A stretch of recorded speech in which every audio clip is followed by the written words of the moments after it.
Oh, yeah. Oh, yeah, let's get it.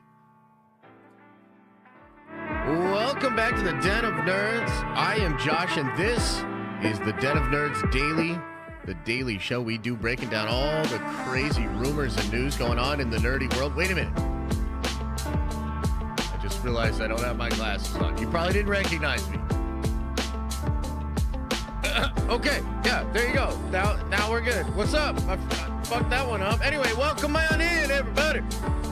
It's the Den of Nerds Daily, man. Daily show breaking down all the crazy news, rumors, things that are going on out there in the nerdy world. And guess what? We've got a hell of a show for you today. Hell of a show for you today. Fantastic Four trailer.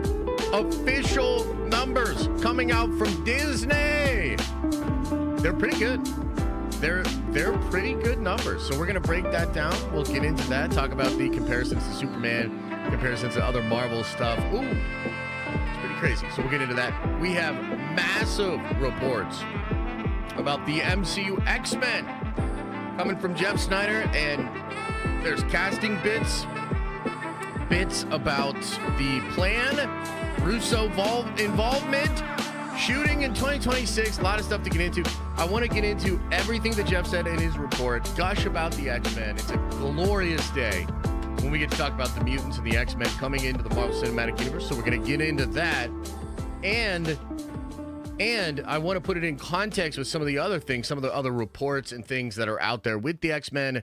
There's some stuff that My Time to Shine Hello is saying. There's some stuff that Daniel RPK has said. Music is loud as fuck. Oh, you know what? I think... What? No, it can't be. It's so... Music way too loud? What? How's that even possible? How? Turn it down? It's literally not. On my end, it's not like that. What the hell could be going on? Hang on a second here. It's on the speakers. There's no way. It's loud?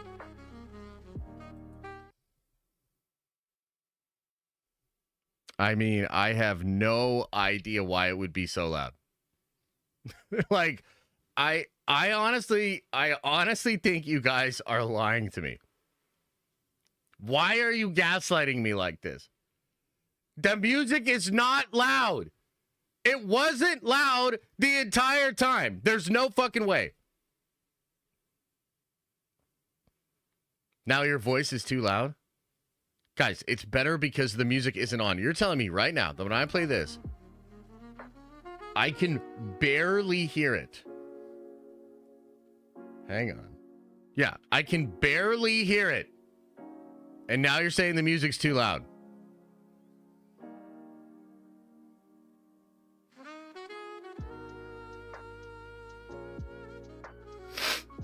God damn it, chat. God damn it. I can't even fucking hear it anymore. Hang on. Let me see if there's something else going on here. Oh, what's this? Audio capture. Okay, so maybe this is what's going on. Okay. Okay, I think I know what's going on. Also, zero fucking clue why this happened. This is those interdimensional elves again. Okay, so if I kill that... Now is it normal? Now does it feel okay and normal?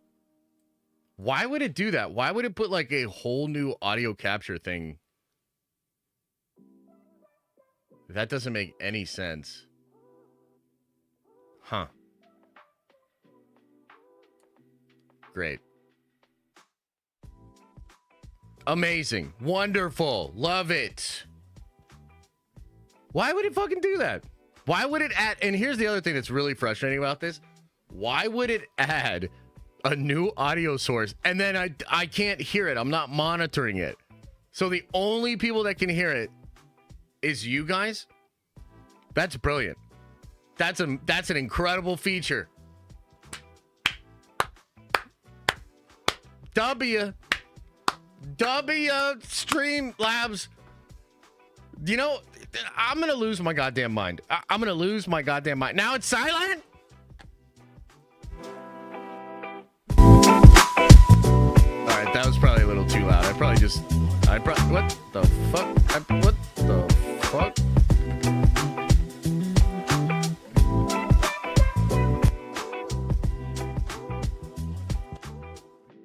All right, I probably just made it way too loud on purpose, and now everybody's mad at me.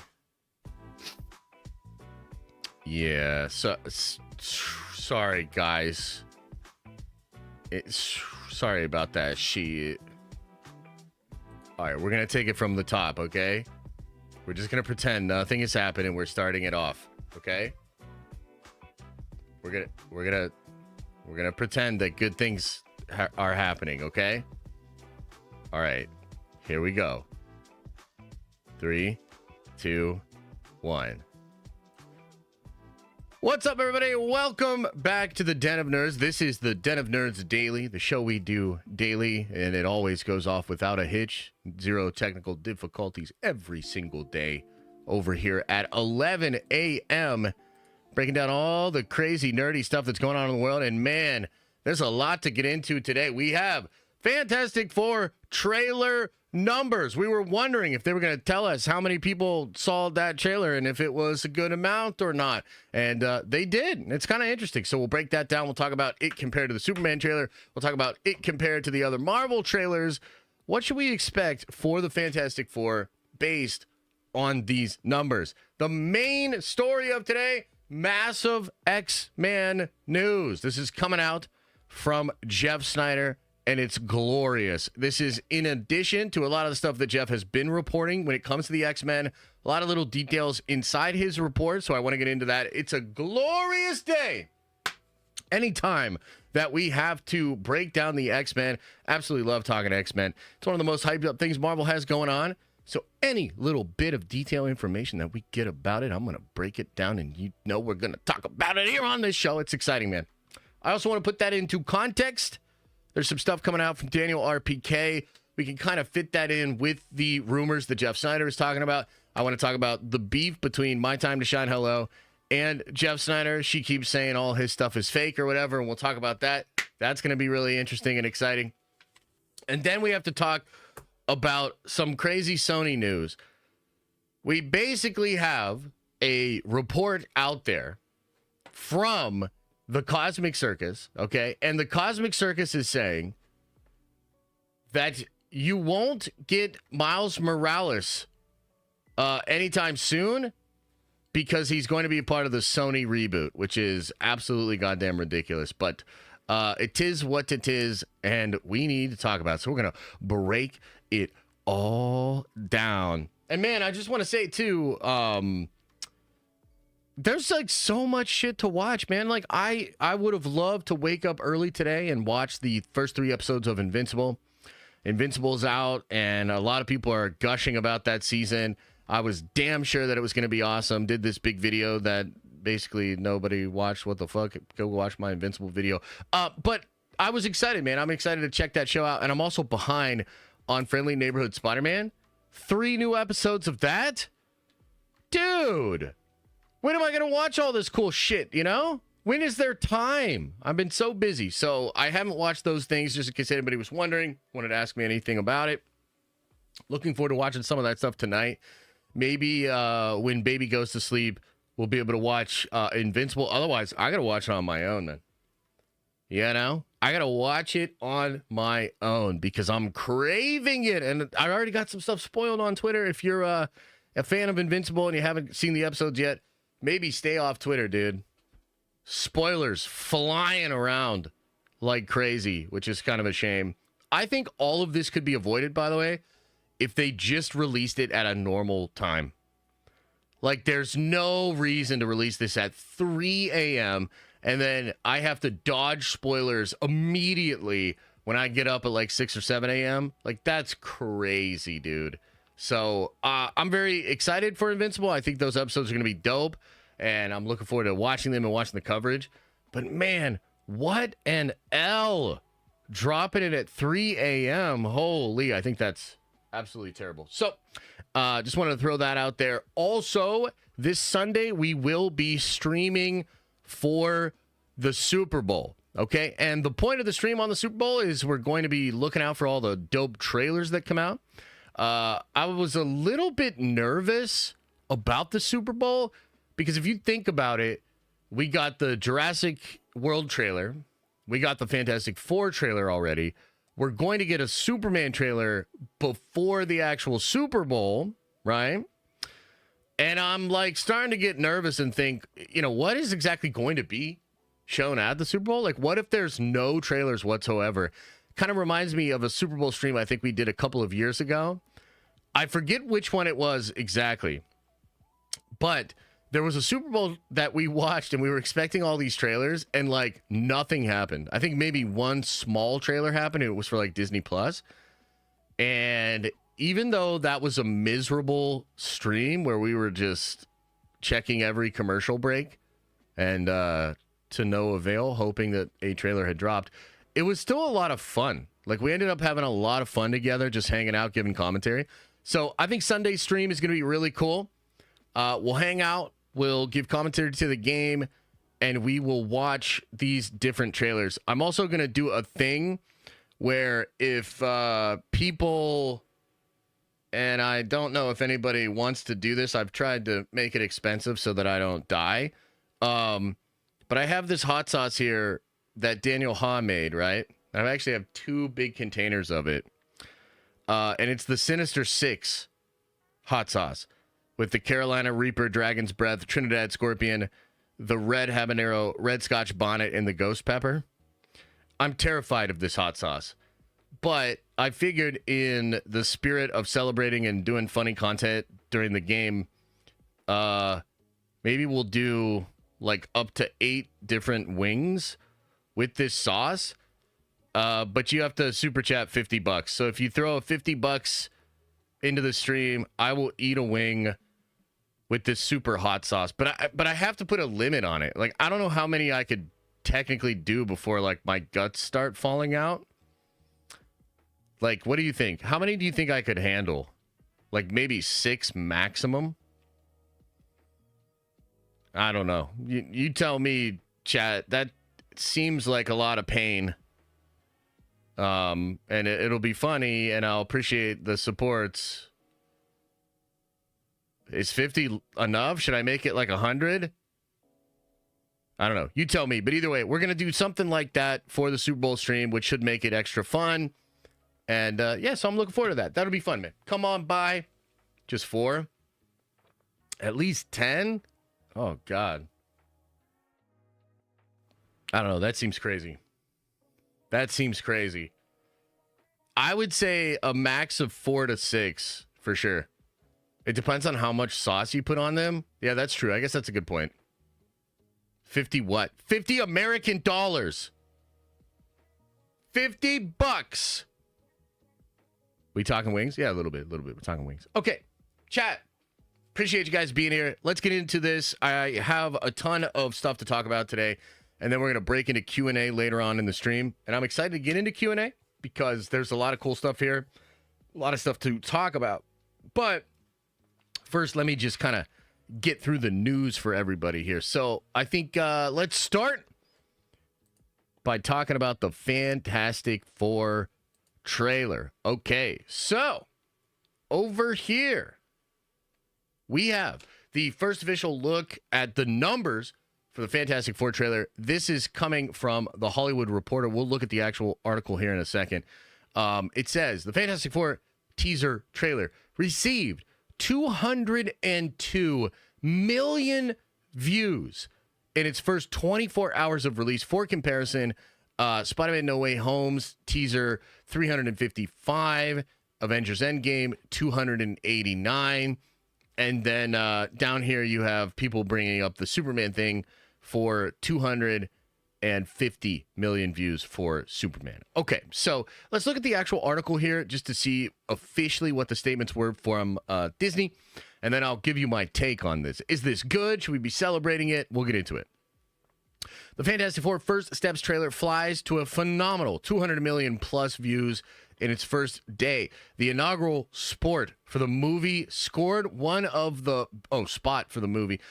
biggest starts in recent memory for a Marvel Studios title behind Deadpool and Wolverine.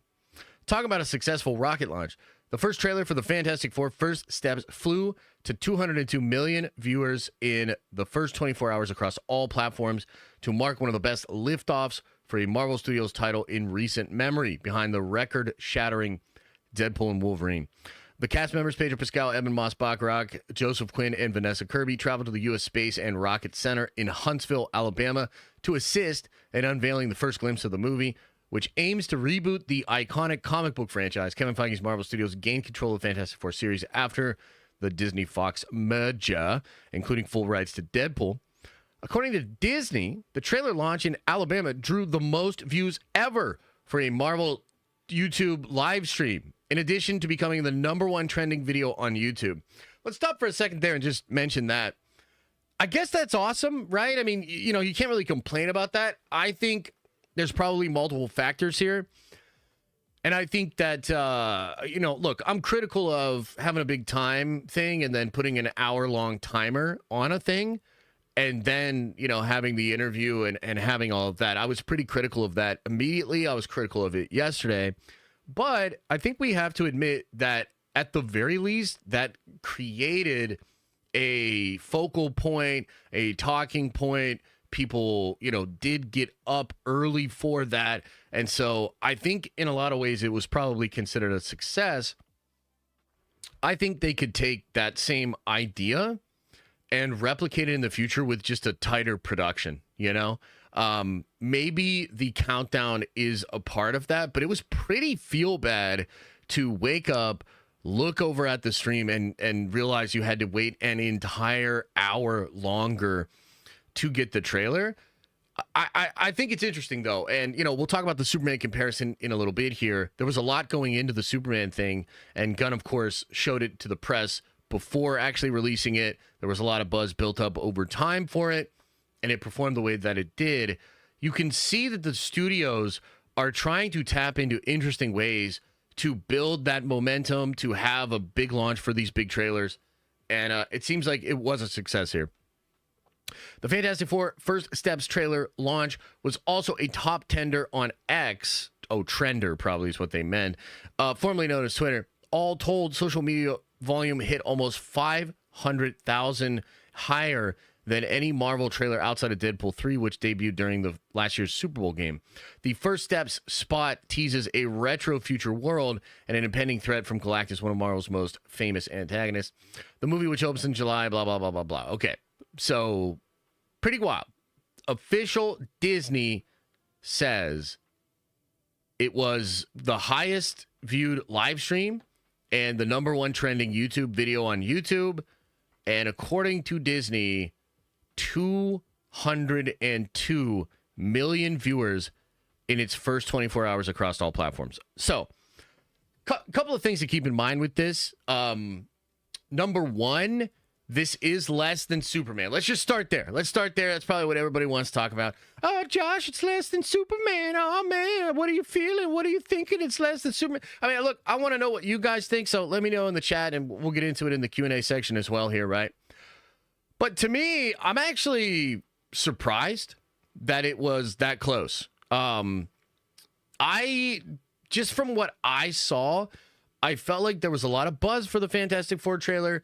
One thing that I didn't do, but I like to do in these situations is I like to see how do the trailer breakdowns perform for some of the bigger channels, right? So New Rockstars, Heavy Spoilers, Screen Crush. It's always cool to see like how their trailer reactions to these things go. And I think from what I've seen, the viewership of those is like incredibly high. I wish I could remember exactly what the numbers were for Superman. But I think this is a pretty high number. This is higher than I thought it would have been. And this is also a trailer that isn't getting the boost that Deadpool and Wolverine got from the Super Bowl. That whole situation is kind of sus, right? You know, I think the reported number was something like 280 something million views for the Deadpool first trailer. And don't get me wrong, there's massive views. There are so much interest in the Deadpool trailer. But it's kind of shady when you add like 120 million viewers on a 30-second version of that trailer that people were watching, you know, on the Super Bowl, right? So I think, like, I guess what I'm trying to say here is, I think these Fantastic Four trailer numbers are incredibly impressive considering that they didn't have the Super Bowl gimmick. And I also think this is incredibly impressive because the Fantastic Four, to me at least, is not as big of an inherent draw as Superman. Now, we could get in debates on this, and I think there's wiggle room here. I would love to know what some of you guys think about this exact issue. But in my opinion, Superman himself, probably just as big of a draw, if not a larger draw than the Fantastic Four. Like, if we're being real, considering all of the shit that's happened in like the last 20 to 30 years of media, I would venture to say Superman holds a bigger draw than these FF characters.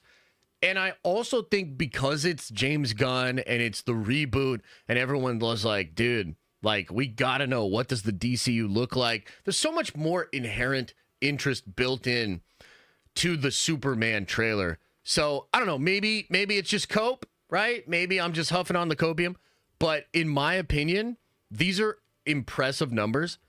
And I really do think that this is something Marvel should be really proud of. Like, when I saw these numbers, I was like, dude, that's wild. Like, that's super impactful, because we also have to remember Marvel Studios, you know, despite having Deadpool and Wolverine and having some stuff that has popped off, generally interest in Marvel has been down.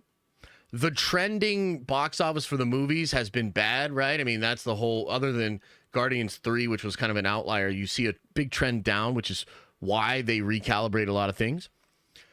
And, you know, with the discourse this year over some of the different shows and even Captain America Brave New World, like, Marvel is in such a different place than DC.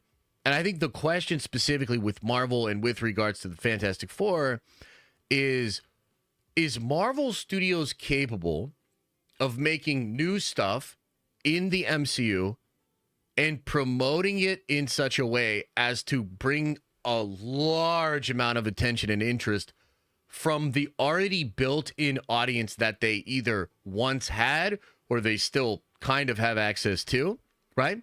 An example that I bring up all the time, and I think it's just a great example to show the status of Marvel, where they are at and where their fan base is at. Even Guardians 3, which at this point is 2 years ago, but I think it's still in line with, you know, the basic patterns of the Marvel fans. Guardians 3 actually underperforms in its opening weekend. So if you had just been looking at what Quantumania did and then the opening weekend of Guardians 3, you might have like panicked a little bit, and maybe Marvel did. I don't know. But it underperforms in its first weekend, and then it goes on to have incredible word of mouth. It has incredible legs, and it ends up getting to what, like 850, almost to $900 million. What that showed me, and I think what it showed a lot of people, is the fact that there are a lot of Marvel fans kind of lying in wait that are still aware of the brand and are just making more careful decisions on what they engage with. If it doesn't seem like it's going to be super cool, maybe they don't engage with it as much. Maybe they don't see it in theaters. If it feels like it's like, I don't want to say like old Marvel, but if it feels like it's important Marvel, I think that's really what it comes down to for the fans, is if it feels like it's a big deal and it's important, this is like an experience. This is an event. I think Marvel has access to this huge group of fans and of moviegoers. And so, to me, this is kind of surprising. I was surprised by these numbers. I think these numbers are incredible. And to me, right, the most important factor here is this movie's already performing very well with a mass audience. And I think a lot of people they really like what they see. They accept the world of the Fantastic Four, the vibes of this movie, the look of the powers for the characters. They're on board with like all the basic shit one would need to be on board with in order to enjoy this film. And the other thing that's really wild, of course, is that Marvel is hiding so much from the fans. There's so much that is not seen within this trailer. And I actually am working on a big video about that because I want to talk about everything I think the trailer is hiding. And there's some like little hints and teases as far as what it is hiding. And there's big rumors out there. So I want to do like a big spoilery video. I'm kind of working on that behind the scenes today. But I think overall, right, this has been the week of Fantastic Four. It has dominated the news cycle this week. I think the trailer was very successful. And to me, these numbers, I really think these numbers are great. So we'll see what that translates into with the rest of the marketing. And I think as we get closer to the actual movie releasing, I think this film has a lot more to tease and to show and to build interest. I mean, we haven't even seen the Silver Surfer. We haven't really seen Galactus. We haven't seen Franklin Richards at all, and that's supposed to be a huge focus of this. And I also think the Doctor Doom thing, that's a big potential sleeping giant that will really help and support this film. We don't think there's a ton of Doctor Doom, but we do think this movie is the first time you get a look at Doctor Doom. That's probably just the cherry on top. So, man, some really hyped up stuff, I think, coming for the future with regards to the Fantastic Four. So that's the story on that. Kind of cool. We got the official numbers and my thoughts on them. Would love to know your thoughts about it. Let me know in the comment section below if you're watching this on the replay, or save your comments for the Q&A section of this stream, and we will get into it together. Okay, let's get into some X-Men news. I'm super excited to talk about this one, man. Oh, I'm so excited. Anytime we get to talk about the X-Men, I am hyped up. So, we have here, and I guess let me just pull this up this way for you. We have reports from Jeff Snyder with regards to the X-Men reboot in the MCU, okay? Now, there's like a basic element here. There's like the main story, the main thing that Jeff is putting forward. And then there's a lot of little details that he drops in his newsletter, multiple aspects to this story. Let's dig in. And I will say, too, let me just say off the jump here. The X-Men thing, it's a massive deal. It's the next big thing for Marvel. It seems like it's something that they are cooking while they are finishing up Secret Wars. So it seems like right now, and Kevin Feige has spoken to this a little bit, it seems like right now they're building this crazy story in Secret Wars. But unlike what happened with Infinity War and Endgame, Feige also knows what the next big story is and how the events of Secret Wars will tie into that. That apparently all has to do with the mutants and the X-Men. Okay? So that's kind of important context. I also want to say that a lot of things are happening with the X-Men right now. That is the reason that Jeff is getting this information. I think that that's real information. Okay? But I also think that a lot of this could change, and we are in the early stages of this. Okay? So I want to remind you about the crazy news cycle that was the Fantastic Four casting. I'm sure you remember, I remember, for over a year, we had all sorts of insiders, all sorts of people that report and scoop for Marvel were telling us all kinds of different names that were going to be cast for the Fantastic Four. And I think the reality is, looking back at that situation, Marvel knew the Fantastic Four was a super big deal, and they were working really hard on the casting. They were trying out a lot of people. They were coming up with really cool ideas, potentially even doing, readings with these different characters, maybe chemistry readings with Sue and Reed. And so because there was so much activity behind the scenes at Marvel, a lot of that activity made its way to us via rumors, speculation, scoops, things like that. I am saying all of that to say, take all of this with a massive grain of salt. And as we're going to get into a little bit later on, there are people like My Time to Shine Hello that is refuting these scoops from Jeff Snyder, okay? I happen to think Jeff is incredible. I think he has incredible sources, but I'm not convinced that he's 100% correct here. And even Jeff himself is reporting this as rumors. He's reporting this as stuff he is hearing. These are not exclusives that he is putting in the newsletter as like a big exclusive thing, like this is actually happening 100%. So with all of that context out of the way, let's now get into this news. Let's get drippy, droppy, sweaty as we speculate on what this could mean. What are the stories? What are they going to look like? Is Rogue going to be caked up? You know, these are the important questions. So, major X-Men news. Jeff Snyder says last night in his newsletter that Julia Butters is being considered for the role of Kitty Pryde. Now, I have this photo right here. She's up in the upper left hand corner. I don't know too much about her. She's super young, by the way. She's like 15 or 16 years old. And I think recently she's been cast in, like, for instance, I think she was like a really little girl in Once Upon a Time in Hollywood for Tarantino. I think she's going to star in a new version of Freaky Friday. At least I think that's what was in Jeff's newsletter. She's just like young, up-and-coming actress. A lot of buzz around her. She's Jewish, which matters because Kitty's Jewish. So yeah, kind of interesting thing going on with Kitty Pryde. Now, this follows up on other rumors that Jeff has said. The first one several weeks ago was that Sadie Sink is being considered for the role of Jean Grey. And then he has said that Harris Dickinson is in the running for the role of Cyclops. Okay, so that's what Jeff is reporting as far as the casting is concerned.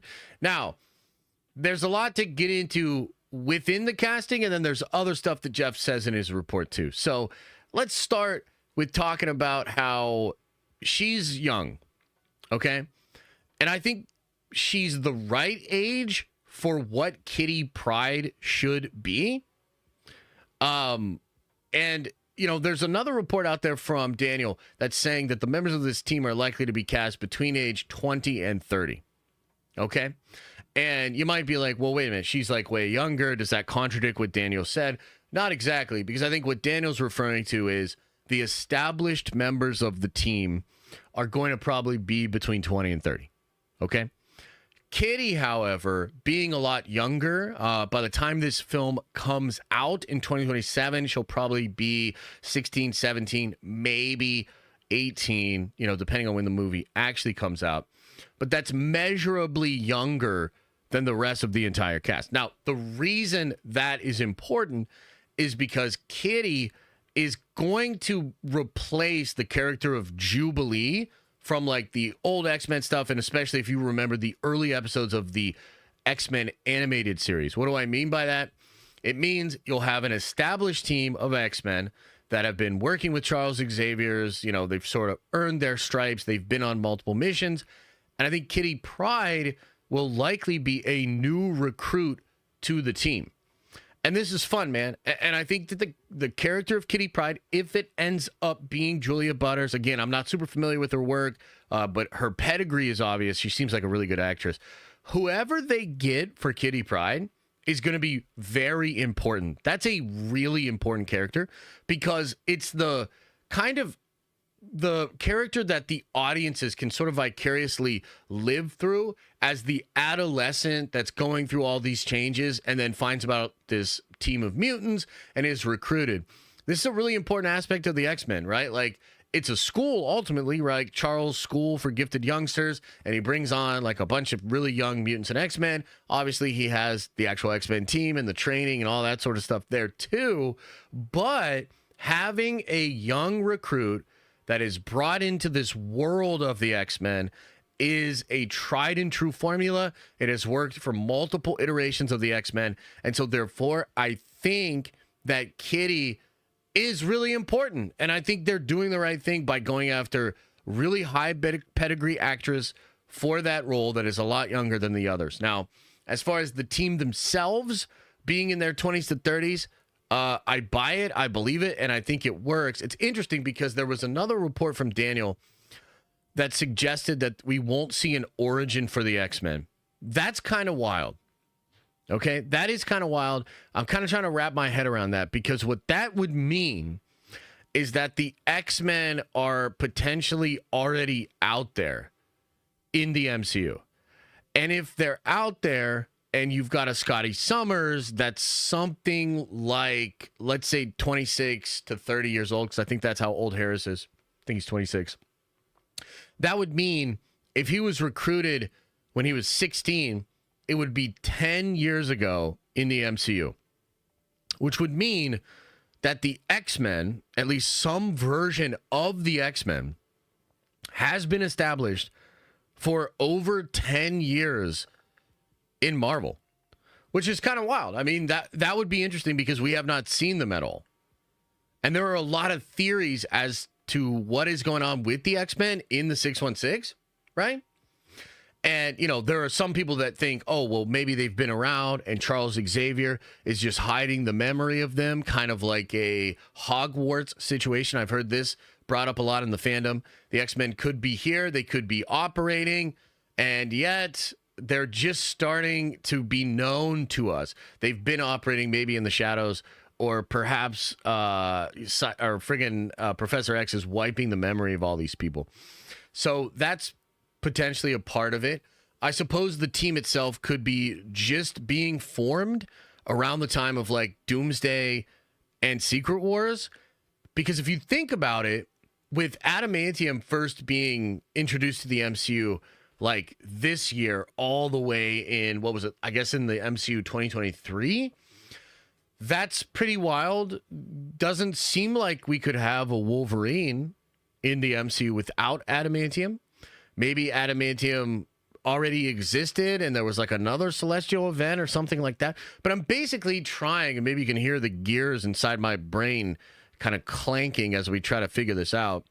What I'm trying to do is imagine a scenario in which the X-Men are established in the regular Marvel Cinematic Universe, so that when we are done with Secret Wars, we are perhaps just back with them, like they're just an established thing.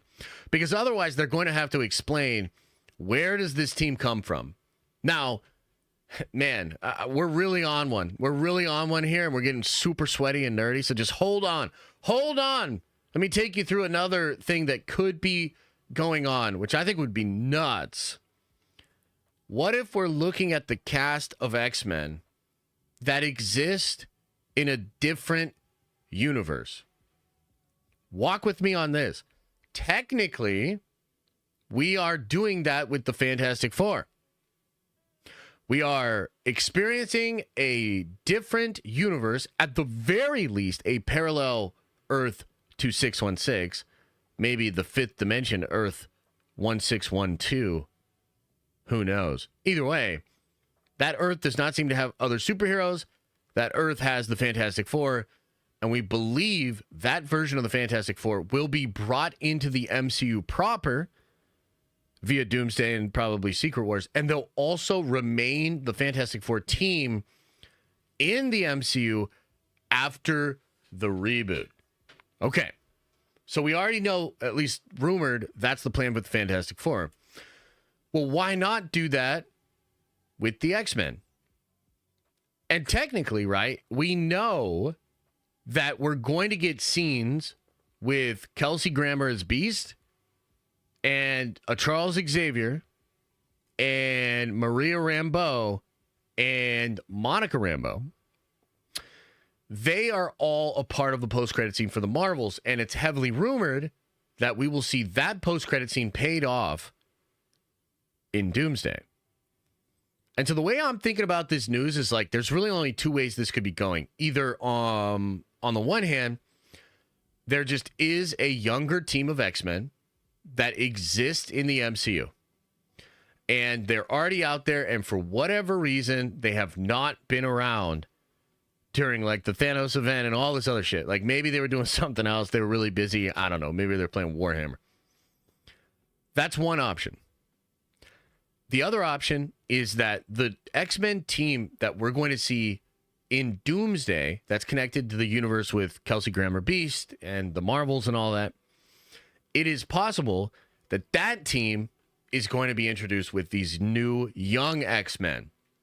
And then perhaps after the MCU reboot, just like the Fantastic Four from that other universe is going to be brought into the MCU, maybe that's what they're going to do with this team of X-Men, because I'm super stuck on this idea of no origin, right?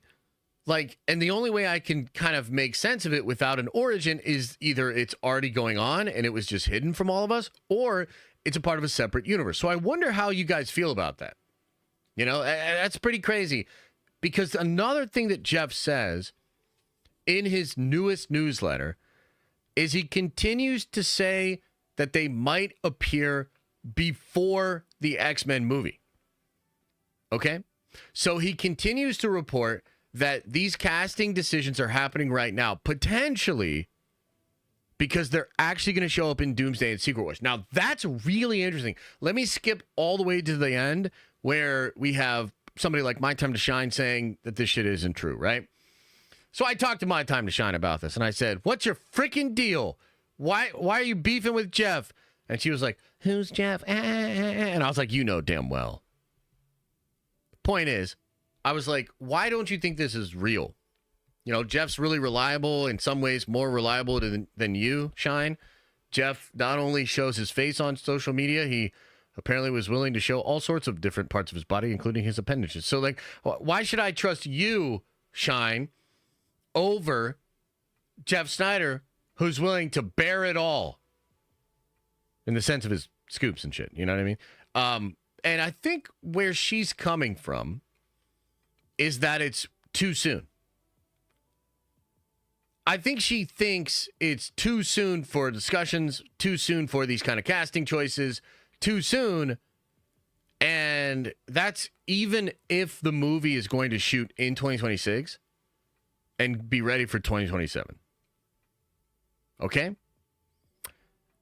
And part of the explanation here could be, if Jeff is right, it's because it's not just casting for the X-Men movie. And in fact, it's casting for Doomsday. This is potentially casting for a Russo brothers movie. And we have to remember that this is not uncommon. Spider-Man shows up in a Russo brothers movie before he shows up in his first solo MCU movie. Black Panther shows up in a Russo's movie before he then shows up in his own solo Marvel film. So it wouldn't be the craziest thing if these casting decisions are being made, and if the Russos have some kind of input, it's likely because it's actually for their films. Okay? And by the way, just to kind of take a step back from this whole situation, I thought it was so damn interesting that Jeff included this in his report last night. You know, with him saying that he believes this could be them before the X-Men movie, and with him saying that he continues to believe that the Russo brothers have input on this, I find that to be particularly interesting because if you've watched Jeff talk on the Hot Mic podcast, there were some questions as to whether or not that would actually be a thing. And in fact, there was a moment where he was confronted by John about this exact question with regards to the Russo brothers having input on the X-Men moving forward. And in the podcast initially, Jeff was very resistant to this. He was like, I don't think that's true. They can't direct that movie or whatever. They might have some input or whatever. And so I think it's interesting that he goes from that position to within the newsletter, just continuing to say that this might happen before the X-Men movie and the Russo brothers might have input. I'm absolutely certain that Jeff is in constant contact with certain people and sources, and he might be getting some context as he continues to report this stuff, and then he refines his reporting over time. What I mean to say is, like, if Jeff is correct, we're going to find out really soon, because they're getting ready for Doomsday and Secret Wars right now. Jeff said in his newsletter he believes that we're going to get a ton of information about this soon, including probably who the director will be for this X-Men film. And he still thinks that this movie will go into production in 2026 and it's going to be ready for 2027, which, look, that's a W. Like, either way you slice it, that's a massive W, because that means you begin the year of 2027 with Secret Wars, which is like, oh my God, it's going to be mind-blowing. By the way, we're still going to buy out a theater and do a big like event for all the fans and the Nerdvengers and everything. So I look forward to that. That's going to be really fun. We're all going to get together, experience Secret Wars together. Holy. But then that would mean like literally later that year, in the fall, we would experience X-Men. Guys, can you believe it? Can you like, that's going to be ridiculous to go from one of the biggest movies ever made, this incredibly ambitious thing, the close of the Multiversal Saga, the end to the story of RDJ's Doctor Doom, at least for now, and the rebooted MCU. And then we go right back into the X-Men stuff. Oh man, that's incredible. That is so much better than going from Endgame to Far From Home and to Black Widow and Eternals and Shang-Chi. Like, man, a big part of the reason that Phase 4 was so bad and felt so weird was because we just got like the biggest end cap, craziest end to several stories ever. And then it literally felt like filler. It felt like they didn't really know what the next story was. It felt like they didn't really know who the Avengers were. And I think that was a major misstep. So, dude, to go from Secret Wars right into X-Men stuff, like, my guys, like, 2027 is about to be fucking hype as hell, man. Going from fucking I can't believe it. Like, I'm getting super excited just thinking about it. I know it's 2 years away, but we're going to build so much in the next 2 years. We're going to do so much nerd-venging. We're going to look at all these rumors and leaks with a goddamn microscope, maybe a stethoscope, all kinds of scopes, sniper scopes. We're going to look at it all. And I'm so excited. Oh my God, the amount of nerd-venging we'll do over the next 2 years. And then we're going to go see Secret Wars, and they better have an ambulance there, because I might have a heart attack. I think that shit's going to be so goddamn epic. Oh, I can't wait. And to experience with all of you, it's going to be hype. And then we don't have years of meandering around. We don't have years of trying to figure out who the goddamn Avengers are. No, it's about the X-Men. Bam. We're right back in it, baby. Oh, I'm excited. So I think that's going to be really cool. Now, I have one more question with regards to the X-Men and the mutant stuff. And man, we just did so much on this report, right? We got real sweaty. We rolled up our sleeves and we rolled around in the mud with this thing. But there's one more question. One more concern. And frankly, it's a big freaking deal for me. What's the deal with Franklin Richards, man? Is he a mutant or not? Okay. You know, I saw some people on the Discord. They brought up something really interesting. One of the scoopers, I'm not super familiar with who it was. Comics Things shared it to me. Let's see here. Maybe I can find it.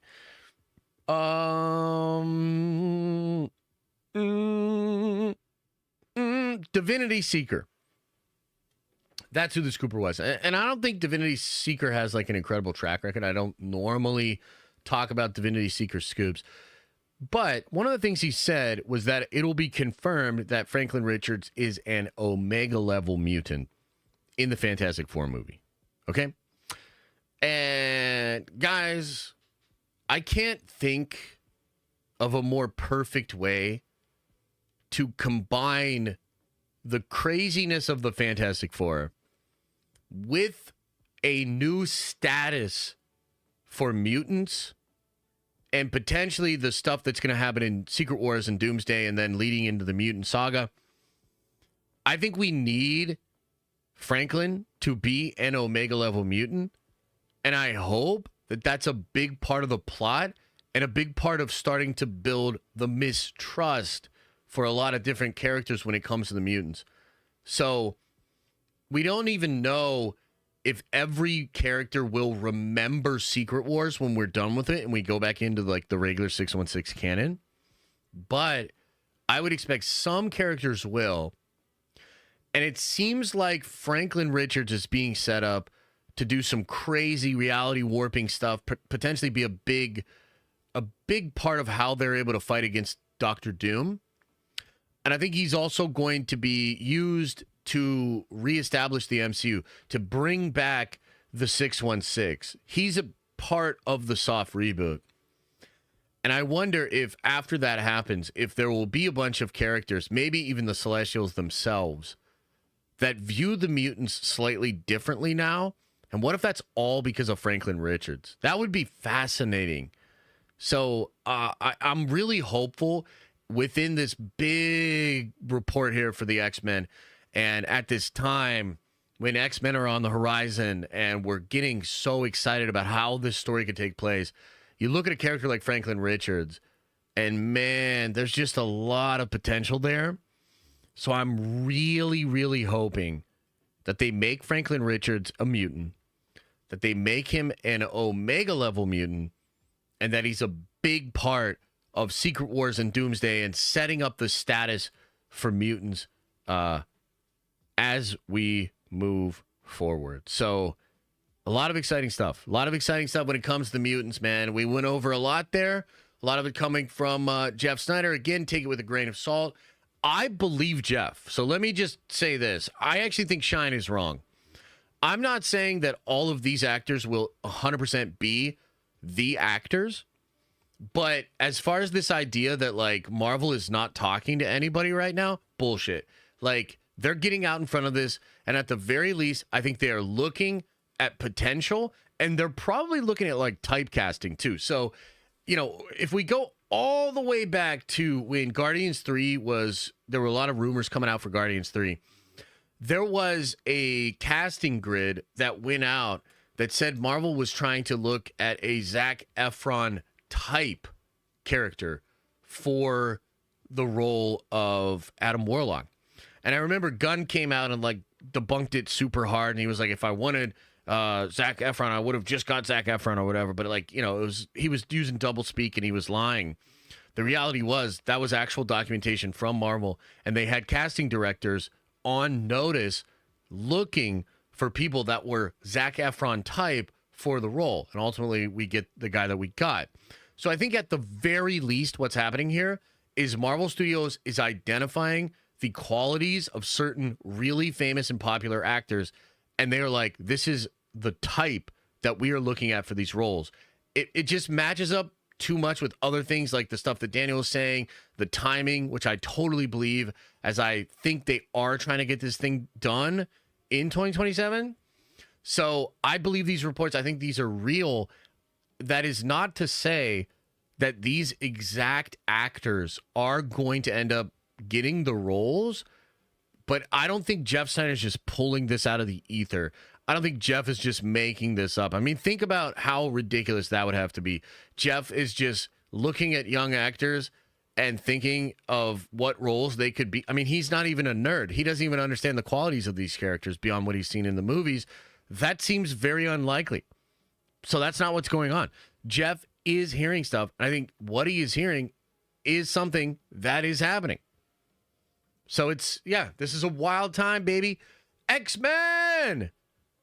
X-Men, we're almost there with the X-Men, baby. So definitely looking forward to hearing what all y'all have to say about all of that. Now we got to get into another story here. Kind of bad news, kind of confusing news.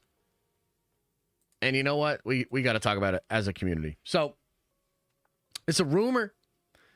Says the live action Miles Morales will be set in a rebooted Sony universe that will be established after Avengers Secret Wars. Bro, what?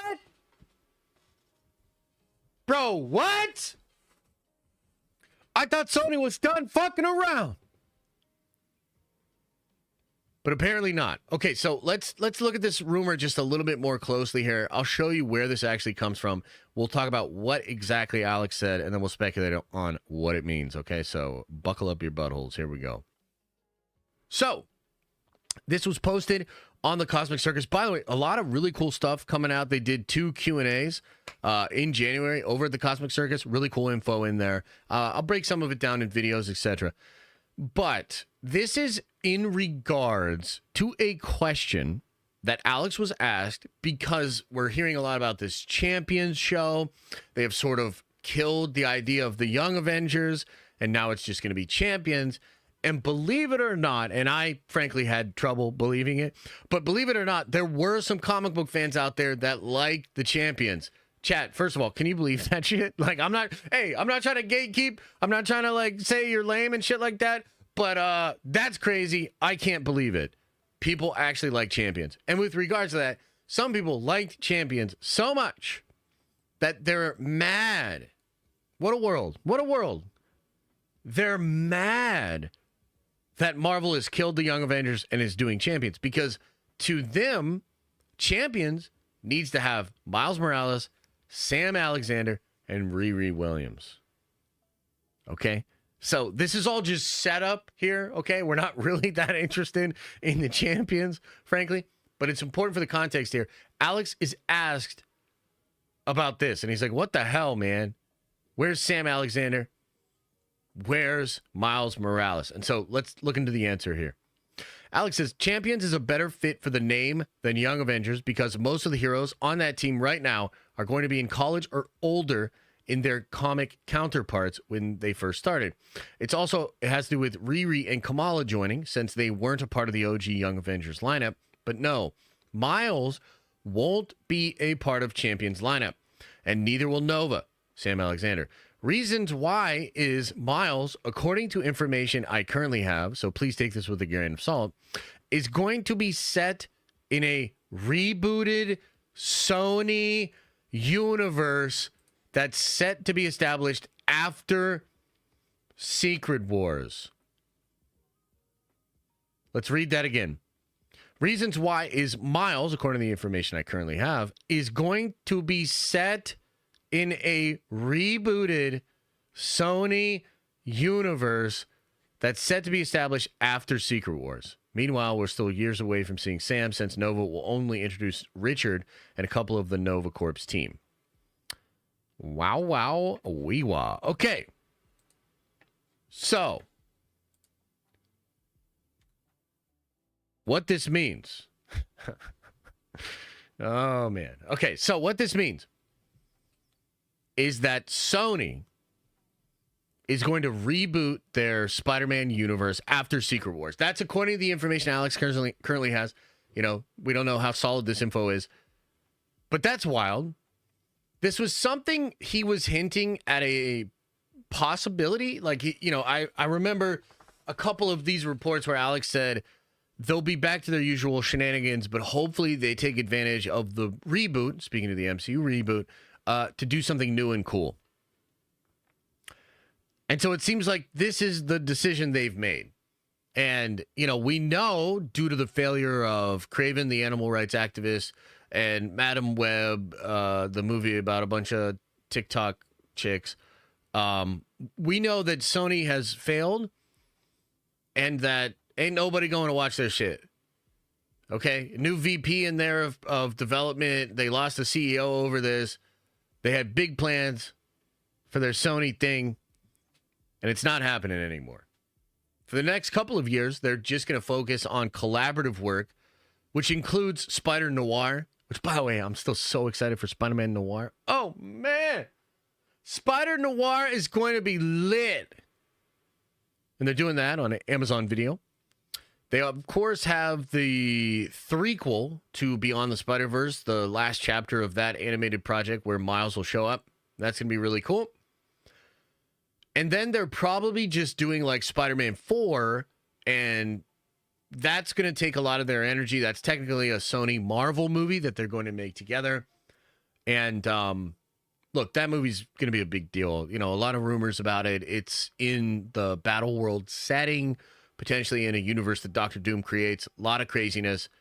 Direct tie-in to Secret Wars. It's a big deal. Okay?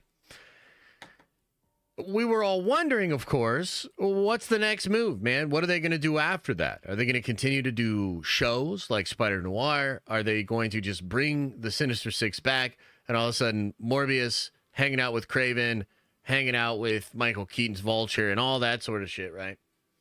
Not really sure. Maybe. But it seems like Sony is keen to use Miles Morales in their newly rebooted thing. That's quite interesting. Now, this reminds me of the comics because Miles is a character that's created in the Ultimate Universe. You know? Like, I know some of this stuff, by the way, I know this gets really sweaty and I know it gets really nerdy, but like a lot of you here, you know what it is. You've read comics, you understand it. You know, we talk about universes, multiverse, Fantastic Four universe.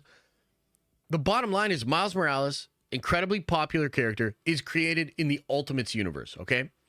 He watches Peter Parker die. He takes on the legacy of Spider-Man in that universe without a Peter Parker. And then there was an event that Bendis did called Spider-Men, which saw the Peter Parker from 616 go into the Ultimate universe, meet Miles Morales, help him out a little bit, and then bail back to his universe. Eventually, Miles Morales, after Secret Wars, is brought into the main MCU canon. Okay? So, that's what happened in comics. So what Sony seems to be cooking here, if this is to be believed, it means we're going to continue getting Tom Holland stories in the next few years. So Tom is negotiating, or rather has already maybe negotiated a big contract. By the way, I think Secret War, or Doomsday rather, is actually on his old Marvel contract. Kind of interesting. That was his old Marvel contract. He just signed a really big one, which included Spider-Man 4, Secret Wars, and I think 4 other appearances. 2 of those appearances are supposed to be Spider-Man 5 and Spider-Man 6. So there's a lot of indication that Marvel wants to do another trilogy with Tom Holland. The first part of that trilogy will be Spider-Man 4, and then you'll get Spider-Man 5 and Spider-Man 6. While that is happening, Sony appears to be rebooting their universe, and they're going to have Miles Morales. Now, maybe they'll set up Miles in the same way as the comics, and they'll have a version of Peter that then dies. That would be kind of interesting. But it probably means that like Sony's going to be telling stories with Miles Morales as Spider-Man and some of his villains at the same time that our Peter Parker is telling stories and doing stories in his universe. Now, we could see a scenario in which the MCU's Tom Holland goes into this universe with Miles Morales and they have some kind of interaction. And you could even see a situation in which that Miles eventually comes back into the MCU. I know this is all super nerdy, really crazy talk here. But essentially what I'm saying is there's comic book precedents here. This happened in the comic books. And if you think about what Sony wants to do, right? Like you think about it from this perspective, it seems like Sony was really worried about brand dilution or confusion with having multiple Spider-Man. Right? So this was in some trade articles that were discussing how Sony was not told by Marvel not to put Spider-Man into their things, but that Sony ultimately thought, we don't want to confuse the audience by doing another Peter Parker while we're doing Tom Holland stuff. Wild. Super wild, okay? This would be a perfect way around that. This would be a literal different Spider-Man. And Miles, I think, is incredibly popular. I think the animated movies that they have made, big part of making him that popular, right? Big deal for them. So in this scenario, you'd likely see Miles existing as the Spider-Man in Sony movies, parallel to Tom Holland continuing to exist in the MCU and doing his Spider-Man movies, and maybe eventually there's a group or a crossover, or they bring a Miles into the MCU. I'm not really sure. But I had to bring this up because I think we're all really curious as to, number one, what Sony's going to do next. But number two, like, what is Marvel going to do with the Sony stuff and with the Spider-Man stuff? It's a fascinating conversation. And so these are maybe some of the first official rumors that we're hearing about this. I would absolutely love to know what you guys make of this. You think it's a good idea? I saw some people saying it's a W. I think you could definitely do some fun movies with Miles. And I will also say, I think this is so much better than no Spider-Man, right? I mean, Sony for so long was trying to do Spider-Man shit with no Spider-Man. That's crazy. So you bring in Miles, you at least have a Spider-Man. You have a connection to Peter Parker. You know, that's cool. So I think that's a W. I am curious as to how it will work as they continue to develop Peter Parker in the Marvel Cinematic Universe. And, you know, I guess we'll just have to wait and see on that. But overall, I would have to say this is a W, man. I think this would be really good and definitely an improvement on what Sony has been doing. And if they build up a really cool rogues gallery for Miles and they have some really interesting stories for that character moving forward, I could see that being huge, man. I think that would be great. So that's the story. That's a report. Would love to know your thoughts about it. And now it's that time of the show, man. I just got done yapping. We did over an hour of yapping and talking about all these crazy Marvel stories. Would love to know what you guys think of all of this sort of stuff. So let me get into some of the Q&A here. Let's go through the member chats, the super chats, and all that sort of stuff. And I'll also try to chime in just in the regular chat as well. Let's see what you guys have to say about all of this. First in today was Kalen J. Appreciate you gifting a membership, brother. Thank you so much. Also, remind me later, there's a new Captain America clip. We got to watch that. Kalen J. made me think of it. He's always trying to get me to watch these Captain America clips. I think he just likes me reacting like I'm going to fall asleep or something. TVC says, Josh, I have multiple main channel videos on in the background. Nerd Vengers for life. Let's fucking go. Hey, I appreciate it, man. Look, I think at the end of the day, and I think what you're speaking to is a conversation we had last night. So last night we had the members only stream for all the paying channel members here and on Twitch. It's kind of like a little behind the scenes thing we do. And we do this every Wednesday night, right? So if you're not a member, consider joining. It's really cool. But last night, man, I had a margarita and just kind of speaking off the cuff and talking about some of my frustrations as a YouTuber. And one of the things I brought up was like, look, the live channel, it's doing great. People love the live content. It's doing well. The clips channel, doing great. People love the clips, you know, kind of getting caught up on moments from the stream, et cetera, et cetera. The thing I can't quite crack is the main channel. We can put out some bangers on that channel that go for like 100, 200, 300,000 views and they go crazy. But the average views, not great. And I know a lot of you guys that enjoy the streams, even some of you like Shreddy, you don't even watch the main channel. And so, look, that's frustrating. And I'm trying to figure out ways to make sure the main channel content is still really appealing and fun for you guys. But ultimately, that's on me. It's not on you. I appreciate you watching some of those videos. But, like, no YouTuber solves their YouTube problems by convincing their chat to, like, watch the videos multiple times. The videos have to be really interesting. You guys have to really enjoy them. That will take care of itself. If I make them the right way and I continue to do that, it's going to take care of itself. But I appreciate it either way. Thank you. Andre says, Papa J, do we still talk to each other? Finally finished the bedroom, baby. Take my money. Let's go. Much love, y'all. Do we still talk to each other? I don't know what you mean in the sense of like in the DMs or whatever. I haven't been super active via the Discord. I'm also incredibly busy right now. But yeah, I think we still be talking. Yo, look at this. We got to pull this up so you guys can see this. This is Rossi at MegaCon or down in Orlando. I got to show you this. This is pretty cool. Check this out. Wearing his Nerd Vengers X-Men inspired shirt. Holy. That's cool, man. I'm glad you guys are having so much fun down there in Orlando, man. Seems like it's a really good time. Someday soon, I'll be at a Comic-Con with you all as well. So that'll be dope. Andre, appreciate you, brother. Space Trick Serial TM says, you preach Warhammer, but I see no 40K stuff in the tower. You wouldn't happen to be a heretic, would you? You know, it's funny. I think, is there no Warhammer at all in that shot of the tower?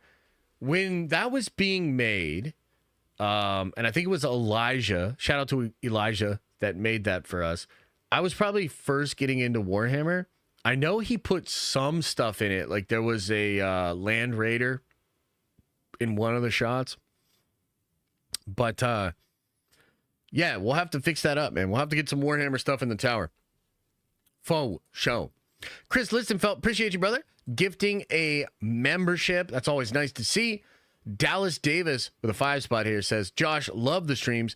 Been here for years. I watch every morning while cooking breakfast for my 1.5-year-old. Do you still talk to Star Wars Theory? Much love. Yeah. And first of all, I appreciate the support, man. Thank you. Theory and I had a good conversation. I want to say it was last week. Shot each other a couple of like voice messages via Instagram. And, you know, we're not as close as we were when we were doing the show every week. But I still love that guy. And I'd like to believe that that's reciprocated, you know. We had a really good friendship. We don't talk as much anymore. But I'm genuinely really looking forward to meeting up with Theory again at a Comic-Con this year. We talked a little bit about that together. We're excited. I bet we'll just fall right back into our old rhythm. Maybe we'll make some content, but mostly we have to hang out, have some drinks, and I have to convert him to Warhammer. So, we still talk, and we're still friends. You know what I mean? He's a good dude, and I think he's killing it over there, you know, frankly. So happy for his success. Josh I, hey, what up, though? 55 months. Holy. Josh I says, what up, Papa Josh? The FF trailer got me hyped. Jurassic World looks dope, too. Keep doing what you're doing. We appreciate you, bud. Nerd Vengeance for life. Thanks, man. I appreciate you right back. I think the FF trailer's fantastic. I mean, I watched it a lot, bro. And I think it looks great. I think there's some stuff they're hiding and, a lot of stuff to continue to talk about with regards to the trailer. I think it's dope as hell. And I was really happy to see the numbers that it got, right? To see that thing pop to that 202 million views. I'm excited about that. I think that's cool. Appreciate you, man. Joshua Campbell says the music is too loud, like banjo loud. Oh, no. I still have no idea what happened with that. I mean, I saw it eventually with like the music thing, but like, why is that even a thing? Like, why was that on? I have no idea. That sucks, huh? Either way. Fuego says, hey, bro, hope you're good. A scooper did an F4 AMA, and I thought it would be cool to hear your thoughts here, but their X is Divinity Secret 1. Yeah, I don't know exactly how reliable Divinity Seeker is. We did speak to one of the things he brought up today, which was the fact that Franklin will be a mutant.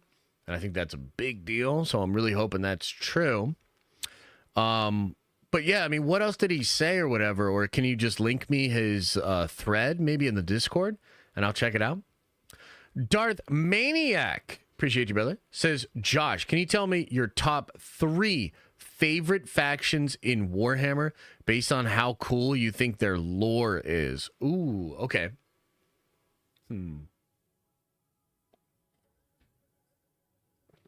Okay. You guys ready for this? Should we clear out your schedules, baby? We got a Warhammer question. And also Twitch. I will look at Twitch. I see you guys. I appreciate it. I'll look at Twitch. To see what you guys are saying. But hang on now. So, the coolest factions according to their lore. Well, I'll go with my 2 factions, and part of the reason I picked these factions is because I do love their lore.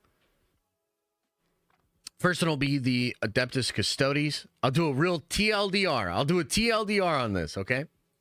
The Custodes were created by the Emperor as like his perfect soldier. They're the best of the best. They're manipulated at the genetic level, built completely custom, and they're perfect. They're incredible, but they were also built as like companions to the Emperor. So, early on in the Great Crusade, the Custodes, at the time the Legio Custodes, were the actual companions of the Emperor. They would talk about the philosophy of the Great Crusade, all these different things. They were truly companions. And then they later become the Adeptus Custodes after the Horus Heresy, and the Emperor is interred on the Golden Throne. For a long, long time, they just stay by the Emperor, and they're just like bodyguards. And then eventually, after Gilliman comes back, he destroys that decree, and they can leave and go do shit. So they're really cool. They have some of the most ancient secrets of the entire Imperium. They're absolutely incredible badass, the strongest, best super soldiers in the game. And so they're sick. The Dark Angels, probably another one of my legions, one of my favorite factions. Their lore is really cool. They all hail from a planet called Caliban. Caliban's like an Arthurian knight world with swords, armor, crazy castles and shit, and also warp entities. So a bunch of like crazy warp animals are constantly trying to kill everybody on Caliban. So the Dark Angels become super strong. They're awesome. They have a really interesting lore because they were designed as like the exterminators for the Emperor, and they wipe out entire planets. They have secret technology that nobody else has. Yeah, they're really, really cool. And I'd probably have to say for a third one, I would either pick the Space Wolves. And I know, man, the Space Wolves get a lot of shit in the Warhammer community. Like, people think they're lame.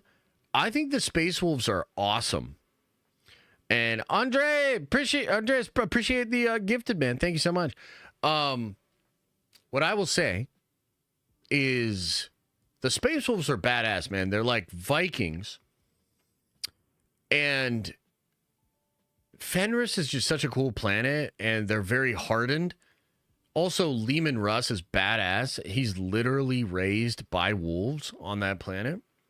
And then he ends up leading the Space Wolves.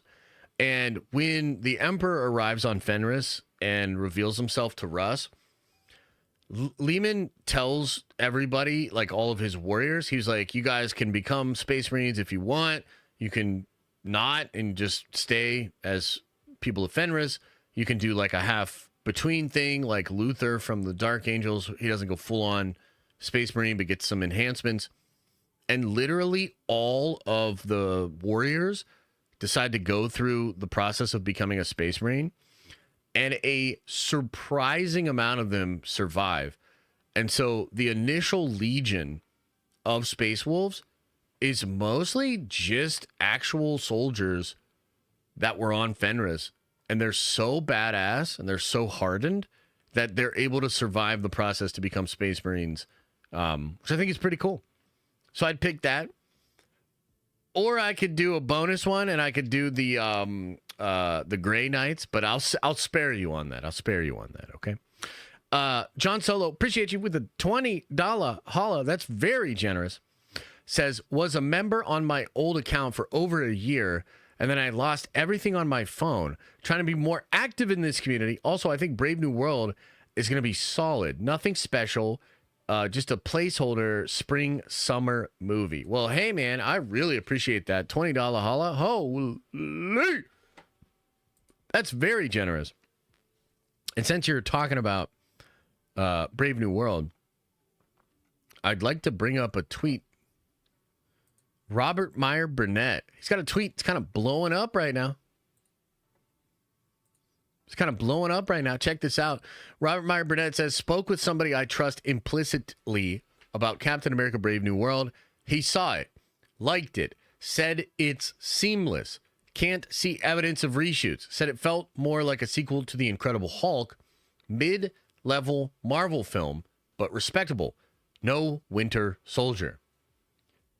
Man, what an interesting statement here.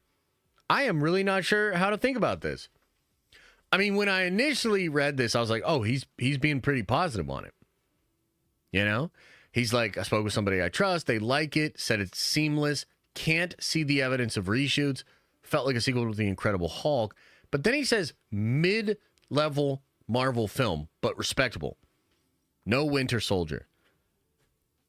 I mean, it's kind of hard to get very hyped up for like a mid-level Marvel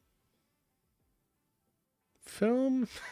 You know what I mean? Like, I don't know. Like, are you excited for a mid-level Marvel film? I mean, I guess I am. If parts of it can be real cool, then I'd be down. I mean, you know, a better version of this tweet would be like, everybody was wrong. This guy said this movie is legit. Top 10 Marvel, unfucking believable. Everybody's going to shit their pants. That's not what he said. So, I don't know, man. We're going to find out next week. Next week's going to be really interesting, guys. Next week's going to be really interesting. We get the reviews, social media embargo. I'm going to watch it Thursday. I'm going to do a little video. We'll talk about it on Friday. So, yeah, I guess we'll see. John Solo, appreciate you, though, brother. Joshua Kimball Bluegrass says, the X-Men were removed from timeline by He Who Remains. I mean, could be. I've often considered that possibility, too. But then, if that's the case, then this new X-Men team is likely from that other universe. Kind of what we were saying before, right? Not really sure. Ross says, making animated Miles turn live may work. Sony, though. I know, right? I mean, it's tough because this is certainly a better plan than what they've been cooking. I think Miles is a cool character, and they have some experience doing it in the animated realm. So those are all pluses. The negative is it's Sony. And it's like, at some level, you got to say, Sony is not going to let Marvel use Miles because they want to. And that's rough, you know? Like that, I don't know what to say about that, you know? Space Trick Serial TM says, KK leaving is the new GTA 6. We got a Sony reboot before KK leaving. Yeah, man. You're not wrong about that, bro. You are not wrong about that. John Solo with a 5-spot says, also, I think I heard you say you had family from West Virginia. I'm from Charleston, West Virginia. Pretty cool if true. Yeah, I've got some family from the Wheeling area. They're actually all from a very small town called Beach Bottom. That's where my mom and dad grew up. And I have a lot of aunts and uncles that still live in that area. And, man, we went down there. When was it? It was sometime last year. We went down there to see everybody. And, man, you realize how small that town is, man. Like, you're kind of driving around, and there's all these, like, crazy rocky cliffs that they've dug out for, mining. There's a couple steel mills, coal plant, these massive factories. And then, like, you're just on this, like, stretch of road forever. And then there's, like, the tiniest town you could imagine. Like, barely a town. And that's where a lot of my people are from. It's kind of wild. We were down there last year, and I was like, this is a trip. But, yeah. Very interesting, West Virginia, man. Beautiful country down there. Joshua says, Miles in Sony universe work if Sony isn't involved. Well, that's the rub, ain't it? That's the rub. Because it looks like they're going to be involved, my friend. Trev says, Spider-Man movie could feature Mysterio as well. Bring back Gyllenhaal as the ultimate version. Opposite of the comics, but goddamn, Sony excited now. Yeah, you're talking about the Spider-Man thing. Yeah, it did involve Mysterio. I like that run a lot. I thought it was really cool. So yeah, something like that could absolutely work. I guess I'm not ready to get as excited as you right away, but I could see the potential. So if you're just getting excited because of the potential, I'm with you. A lot of potential there. Could be cool. Braden says, let's take a trip to Sony headquarters and... what? So Spider-Man go... No, we don't enact any violence on Sony. We just get out here and shit on them, okay? We do the right thing. We're going to do the right thing, Braden. The responsible, the mature thing. And that is use the platform to shit all over all of their plans. To dance on the grave of their failures. To clown on all of the ridiculous decisions that they make. And then potentially also give them a nod when we think they might be doing something right. Like this Miles stuff could be good. The Exodus says, imagine if the new X-Men, Doom, and F4 each came from branch realities created by the Time Heist. How's that for messing with time and it messing back? Ooh, I like that actually, man. I like that, bro. That could be pretty cool. Yeah, maybe I'll think a little bit more about that and turn it into a theory and steal it and never give you credit. Trill Trey, welcome to the Nerd Vengers. You are a Nerd Venger now. Nerds engaged. Thank you for 2 gifted members. Holy Andre! 10 gifted members. Appreciate you, brother. Thank you so much for the support, man. Based MMA says, new F4 leaks have me worried about the movie. How so? Can you send me a link to the new leaks? Can you send me a link to the leaks? Kaylin J with a 5 spot says, Josh, did you see the new clip for Brave New World? It's you and KK eating ranch. Nerd Vengers for life. What the fuck? I did actually see a new clip for Captain America Brave New World. Should we watch it? Should we watch this clip together, chat? I mean, if you guys don't want to, we don't have to if you guys don't want to. I mean, we don't have to if you guys don't want to.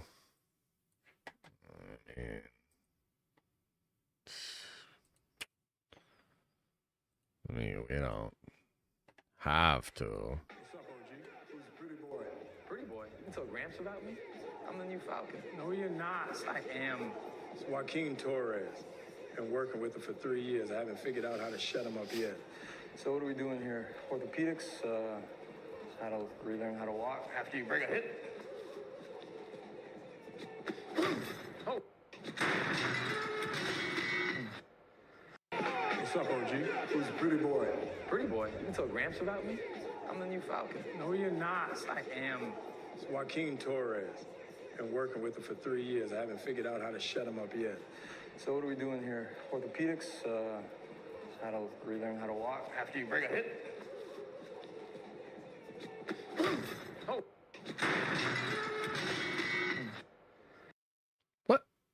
What's the editing? Like, what? It just feels weird.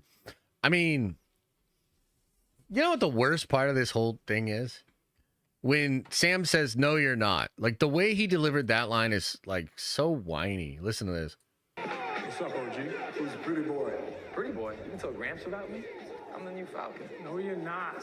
No, you're not. Like, it's like, dude, what? Why are you so mad, bro? Like, anyway. Yeah, the scene's terrible. They're all terrible. I'm convinced that all of the scenes that are not just action-y scenes in the trailer are terrible. I mean, I like Isaiah Bradley. I like him punching a punching bag off of its hook. I don't love them coming in and being like, what's up, OG? Who's the pretty boy? Pretty boy? You told Gramps about me? I'm the Falcon. And it's like, who the fuck is writing this shit? Like, holy, right? So I hate all that. I hate the way Sam goes, no, you're not. You're not the new Falcon. No, you're not. You're not the new Falcon. Here, listen again. What's up, OG? Who's the pretty boy? Pretty boy? You can tell Gramps about me? I'm the new Falcon. No, you're not. No, you're not. You're not the new Falcon. It's like, ooh, okay. And then overall, the flow, man, the flow of this dialogue. Like, listen to this. It's Joaquin Torres. and working with them for 3 years. I haven't figured out how to shut them up yet. So what are we doing here? Orthopedics? How to relearn how to walk after you... Man, I want to be this grumpy guy though. This is like you guys in chat asking me all this stuff, making all these silly, stupid comments, man. I wish I could just quietly walk back into the back here and just fucking punch a heavy bag so it flies off into the whole setup. Maybe then you guys would stop asking me a bunch of bullshit questions. Bring a hit. Boom! Shut the fuck up, chat. You know what I mean? Like, that would be cool. What's up, OG? Who's a pretty boy? All right, enough of that, man. I can't. I just don't know, chat. I just don't know. It just doesn't look good. You know, like, I don't know what to say, man. The clips, they got me worried. Alex Vagda, welcome to the Nerd Vengers. You are a Nerd Venger. Now, C Black says, Screen Crush said you can see the Watcher in the F4 trailer. Robert Meyer Burnett was right about Agatha. Yeah, I thought that was cool. I saw the Watcher thing. That could absolutely be true. There are rumors that the Watcher's going to be in the thing. So that would be pretty chill. Robert Meyer Burnett was right about Agatha. In what sense? I don't know what he said about it. Can you clarify that? Andre says, Brother Josh, tell them nerds that this community will be there for each other when times are ass. And when they need a friend, Nerd Vengers for life. You better drop the Eagle song. Hell yeah, man. I mean, this community has lifted me up and really helped me out when things get shaky or when, you know, life is just hitting you hard. Love this community. Love nerding out with you guys. I think we got something super special going on here. And I'll drop an Eagle song as we get out of here. Philip Hatch says with a 5 spot, Josh, I sent the pic in the Discord of something I think you missed in your Fantastic Four trailer. Okay, let me take a peek here. Got a picture in the Discord. What the okay, so like I said, this community's terrible, super juvenile, ridiculous ass jokes, and just always constantly with the memes and the over craziness, and what the hell's even going on with that? Appreciate you though. Chase Floyd says, hey Josh, when is the last time you've walked us around the tower? Need to stretch the old legs. Take us to the vault. Check those busts. I know, it's been a long time. I don't even know if any of that is still programmed into the show. So I don't basically have legs anymore. You know, I hate that this is how you're going to find out about this, Chase Floyd. But basically, I don't have legs. You know, I committed to making so much YouTube and content in the next couple of years that they were like, do you really, like, need your legs, though? And I was like, nope, probably not. So gave the legs up. And now I'm locked in like Professor X, man. You know, I'm locked in, and we roll on. We roll on, baby. Hell yeah. Hell yeah. All right, everybody. Well, look, that is the news, the updates, and a lot of fun that we have had thus far in the show. Sorry about the audio at the beginning of today's show. God, what an annoying freaking problem to have.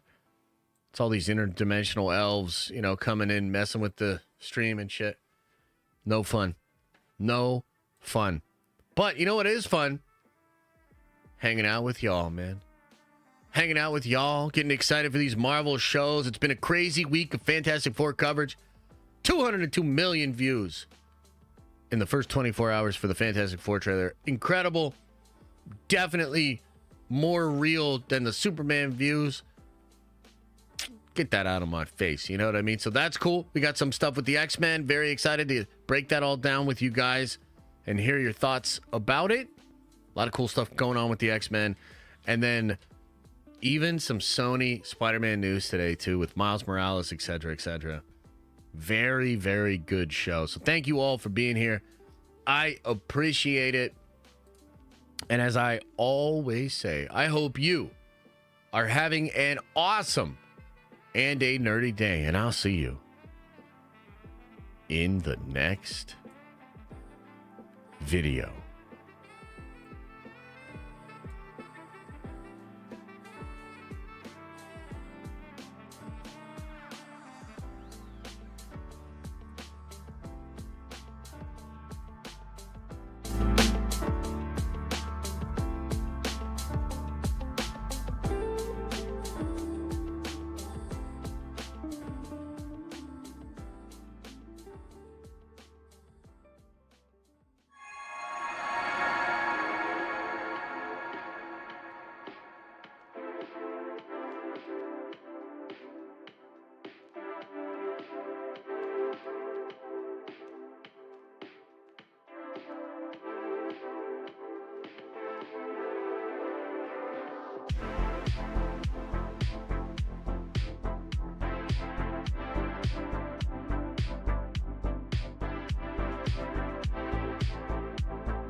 All right, let me find the Eagle song. Holy. Where's it at in here, you know? Find it real quick. Okay. Okay, there you go. Okay, there you go. There it is. Okay, there you go. There it is. Yeah. I did see the Javier Bardem thing as Mr. Sinister. I mean, that's sick, dude. That is pretty freaking cool. That lines up, that tracks, you know. Sinister is apparently supposed to be the main villain of what they're doing with the X-Men, which is dope. You know what's really cool about Mr. Sinister? And maybe we'll talk more about this tomorrow. You know what's really cool about Mr. Sinister, guys? He's a lot like the Emperor of Mankind from Warhammer 40,000. Oh, hell yeah. You know it, I know it, we all know it. X-Men.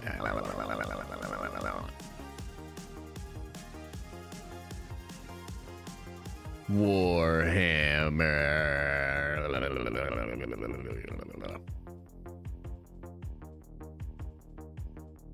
Ask the thing. Wait, what am I supposed to ask? I don't understand. Did I miss something here? What the hell?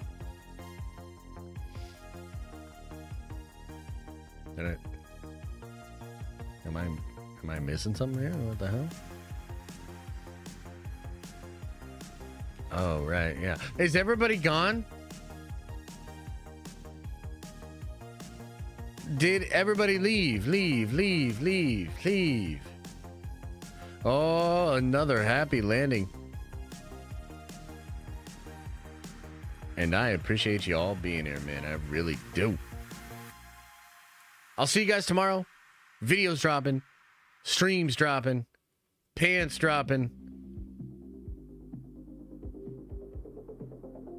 And I'll see you Sunday too, man. Let's eat some chicken wangs. Let's watch some sports ball and let's get filled in with some dope ass trailers. You know what I'm saying? You know what I'm saying. All right, man. All right. Remember to open up your third eye and wash out your stinking butt. Oh. See you later.